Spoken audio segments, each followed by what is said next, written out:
de él, que lo tuvo a él sencillamente como el último protagonista, como la última cara. Por eso nos parece más que interesante, para hacer un abordaje integral de cómo está la situación hoy del periodismo en Venezuela, hablar con Carlos Correa, que además de ser periodista es director ejecutivo de Espacio Público, que se dedica, entre otras cosas, a luchar por la libertad de expresión. Carlos, ¿cómo le va? Lo saluda acá Darío Misraji. Hola, muchas gracias por la invitación. Gracias por la invitación y la posibilidad de hablar de estos temas. Carlos, ¿qué análisis hacen del caso de Said Contreras? Bueno, a ver, Said Contreras no es más que la expresión de una política de Estado. Es decir, esta política de Estado que tiene distintos aspectos y que se ha desarrollado en los Estamos ahí con algunos problemas de comunicación, a ver.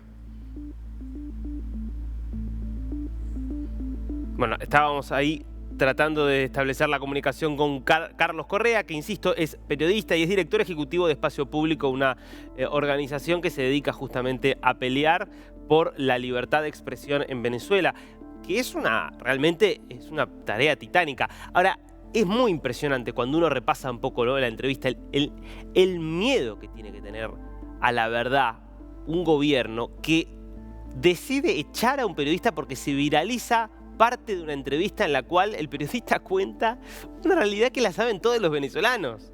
Porque ¿qué venezolano puede desconocer que no hay agua, que no hay electricidad, que falta la comida, que 7 millones de personas se fueron del país producto de la situación económica? Nadie puede desconocer eso. Es increíble el miedo a que eso se diga públicamente, porque, claro, queda de algún modo legitimado. Ahora, estamos ante antecedentes complicados pensando en lo que va a pasar el año que viene, que es año de elecciones en Venezuela, donde hay muchos países que están insistiendo en que hay que negociar con Nicolás Maduro para velar porque haya elecciones transparentes, para que haya un respeto mínimo, básico, a ciertas normas muy elementales de la convivencia democrática. Digo, estamos ahí con Gustavo Petro, con Lula da Silva, con Alberto Fernández. Bueno, estos antecedentes no permiten ser muy auspiciosos. A ver ahí si pudimos reconstituir la relación, la conversación con Correa. Carlos, ¿me escucha ahí? Sí, le escucho. ¿Usted me escucha bien? Sí, lo escucho. Estaba diciendo que es una situación que lo excede al caso de Contreras. Sí, no, esto es básicamente un caso dentro de una política estructural de restricciones a la libertad de expresión y limitaciones a la libertad de expresión. Como decías tú al principio, efectivamente este es un canal que cambió su línea editorial y es un canal donde hay muy poco espacio para la crítica gubernamental. Y hay que decir que el caso de Said, estuvo el conflicto con el diputado, pero también mencionó en otra parte de su entrevista a Diosdado Cabello. Y mencionó casos graves de corrupción o casos de incumplimiento por parte de Diosdado Cabello. Diosdado Cabello es una figura muy importante en el régimen venezolano, casi que tiene un papel relevante, es uno de los presidentes del partido, pero además de eso tiene una influencia relevante. Su programa de televisión, que se llama Con el Mazo Dando, Claro. se convierte en la antesala muchas veces de la represión a líderes sociales, medios, periodistas. Entonces, este caso lo que refleja es una política estructural de restricciones a las libertades y además habla de que no hay posibilidades para la crítica desde ningún sector. Y no me refiero al caso de Said Contreras, sino que también se han silenciado voces dentro de las filas o de los sectores cercanos al chavismo que no admiten ningún tipo de crítica. Es decir, no se admite la crítica, no se admite de alguna manera cualquier voz que pueda cuestionar el liderazgo, la gestión, desde aspectos muy concretos a otros más generales, y muchas veces casos como el de Said se repiten en medios, en radios, en estaciones de radio, televisoras con mucha frecuencia. Hay que decir que las televisoras y las radios en Venezuela representan el 80% de los medios de comunicación que existen o a los que tiene acceso la gente. Y todavía tienen alguna influencia, pero la gente sabe que efectivamente por allí no van a conseguir información y recurre a otro mecanismo, a otra estrategia para enterarse de lo que pasa en el país. Hmm. Es importante esto que marcaba Carlos respecto del papel de Diosdado Cabello. Recordemos, por si alguno no lo recuerda, digo, con El Mazo Dando, el programa de Diosdado Cabello, son programas de 3 horas, 4 horas, en los cuales Diosdado Cabello va mencionando un personaje por personaje, declaración. Es como, va haciendo un trabajo casi como si fuera en la era de la Inquisición, marcando quiénes son los herejes que se animan a criticar justamente al régimen chavista, ¿no? Y estamos hablando, insisto, de una figura muy poderosa.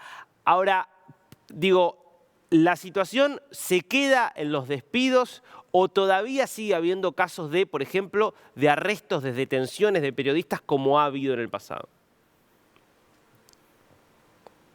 Mira, lo que ha venido pasando en los últimos 2 o 3 años es que a muchos periodistas, pero no solo periodistas, sino también líderes sociales o personas que dan información a través de sus redes, ¿no? Porque toma en cuenta que el ecosistema de medios se ha achicado en Venezuela, es decir, ahora es mucho más pequeño, hay menos periodistas, hay menos medios. Para que te hagas una idea, en Venezuela había alrededor de unos 100, un centenar de periódicos y hoy están circulando diariamente quizás 2, irregularmente quizás 20.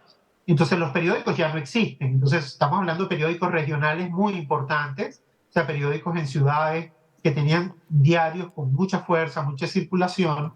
En las radios hay muchísimas emisoras de radio, pero muy pocas ofrecen información sobre temas de interés público. Entonces la dinámica de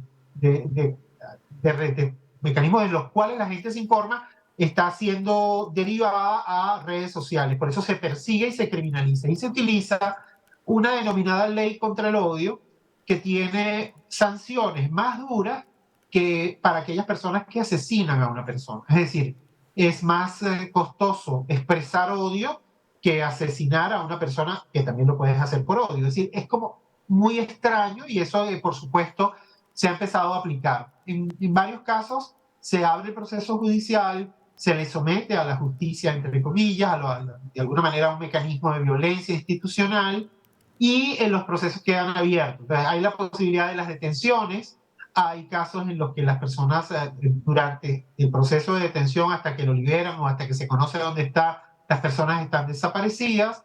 Entonces sí se puede utilizar también mecanismos de este tipo. Y en el caso de los procesos electorales se aumenta mucho la violencia, especialmente entre los reporteros que hacen cobertura de calle, ¿no? Para hacernos una idea, cada 2 días en Venezuela tenemos un caso de violación a la libertad de expresión.